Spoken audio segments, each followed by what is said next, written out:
বাসুদেবায় নমস্কাৰ মই আচাৰ্য বিনয় কাশ্যপ আজি আমি আলোচনা কৰিম যে বিবাহৰ প্ৰকাৰৰ ওপৰত বিবাহ কেই প্ৰকাৰৰ হয় তাৰমানে এই যেটো শৃংখলা আমি ষ্টাৰ্ট কৰি আছো এটো হল অষ্টকোণ মিলনৰ ওপৰত অষ্টকোণ মিলন কেনেকৈ চাই হেতু বিষয় আজি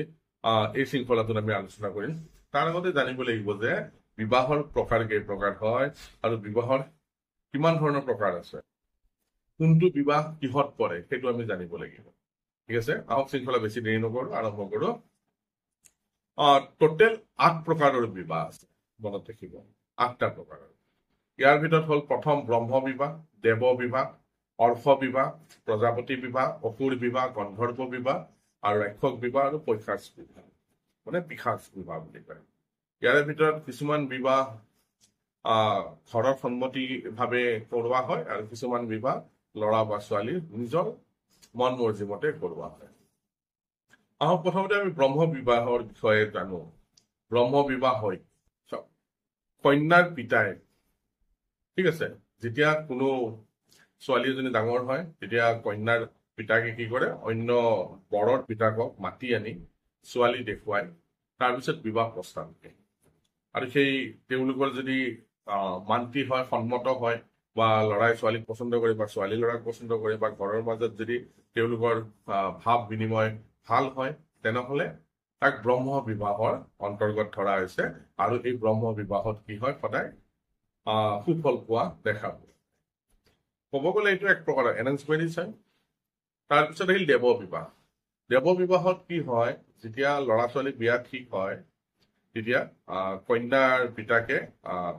কন্যাদান কৰে আৰু যোনে বিবাহ কৰাইছিল সেই পূজাৰীজনক দান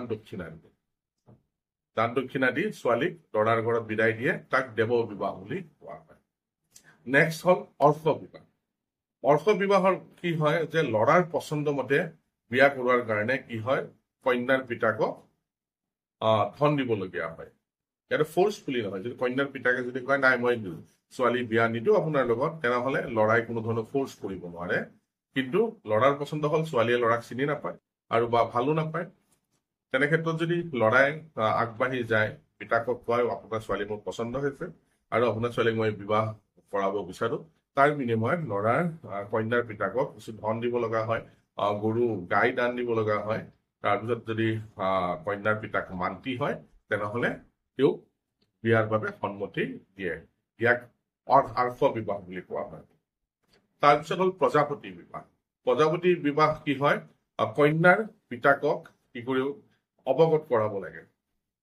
যে আপোনাৰ ছোৱালীক মই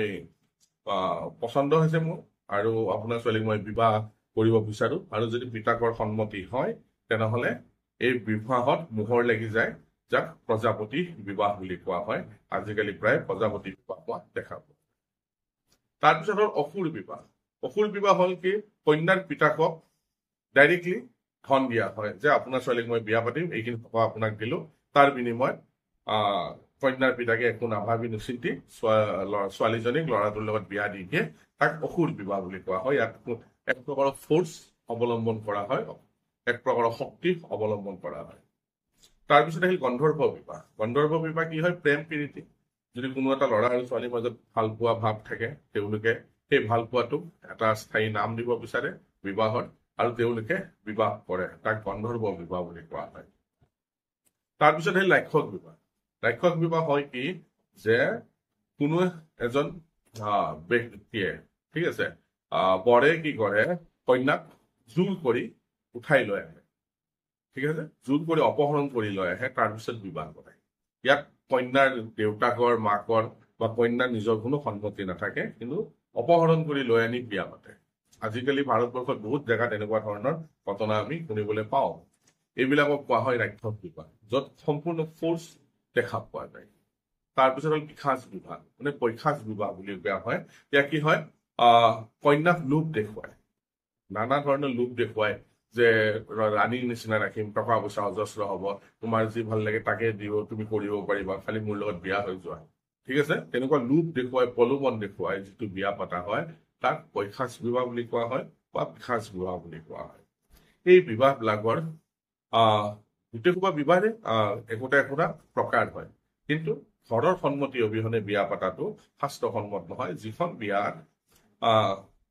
অষ্টকোণ মিলান কৰি ঘৰৰ সন্মতি হিচাপে বিয়া কৰোৱা হয়, সেইখন বিয়াৰ লাষ্টিং খুব বেছি ভাল হয়, তেওঁলোকৰ বিয়াৰ মাজত এটা একতা থাকে। সেইকাৰণে মনত ৰাখিব যে যেতিয়া আমি বিয়া পাতিম সেইটো বিয়া কি, কেনেকুৱা ধৰণৰ বিয়া হয়। এই 8 প্ৰকাৰৰ বিয়া কি আছিলে? 8 প্ৰকাৰৰ বিবাহ। এটা হ'ল ব্ৰহ্ম বিবাহ, 2 নম্বৰ দেৱ বিবাহ, 3 নম্বৰ আৰ্ষ বিবাহ, 4 নম্বৰ প্ৰজাপতি বিবাহ, 5 নম্বৰ অসুৰ বিবাহ, 6 নম্বৰ গন্ধৰ্ব বিবাহ, 7 নম্বৰ হ'ল ৰাক্ষস বিবাহ আৰু 8 নম্বৰ হ'ল পৈশাচ বিবাহ। এই 8 প্ৰকাৰৰ বিবাহ আমি হিন্দু শাস্ত্ৰত দেখিবলৈ পাওঁ। অহা ভিডিঅ'ত আমি অষ্টকোণ মিলনৰ বিষয়ে আলোচনা কৰিম। এই চেপ্টাৰটো আনাৰ একমাত্ৰ কাৰণ হ'ল কি, যেতিয়ালৈকে আমি বিবাহৰ প্ৰকাৰ বুজি নাপাওঁ তেতিয়ালৈকে আমি